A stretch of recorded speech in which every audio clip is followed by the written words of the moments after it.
ბათუმის მოსწავლე ახალგაზრდობის სასახლეში დღეს შეზღუდული შესაძლებლობის მქონე პირებისთვის კონცერტი გაიმართა. შესრულდა საცეკვაო ნომრები. მოგვიანებით კი სტუმრებმა მოსწავლე ახალგაზრდობის ცენტრის პატარებთან ერთად ლექსები წაიკითხეს. მონაცემების მიზანი შეზღუდული შესაძლებლობების მქონე პირთა საზოგადოებაში ინტეგრაცია და სხვადასხვა ტიპის აქტივობებში ჩართვაა.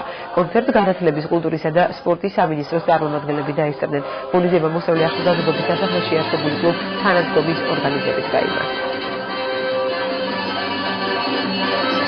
მოსწავლე ახალგაზრდობის სასახლე გულთბილად მასპინძლობს შეზღუდული შესაძლებლობის პირებს, ბავშვებს, ჩვენ თანაქალაქელებს, რომლებსაც ჩვენი მხრიდან განსაკუთრებული ყურადღება და თანადგომა სჭირდებათ.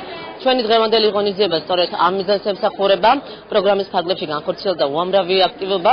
ქალბატონი მზიათებეძის მიმართ მინდა გამოხატო ესეთი მაყოფილება და მაგლიერების გრძნობა, რამდენადაც ხელს უწყობს აი ასეთ საყვარელ ბავშვებს და ჩვენთვის დასაფასებელს და დღევანდელი დღეში ჩანს თვალნათლივ ეს მომენტი, რამდენად ეს ბავშვები უყვარს ხალხს და მეგობრობენ პატარებთან და ძალიან სასიამოვნო საღამო და კონცერტი იყო.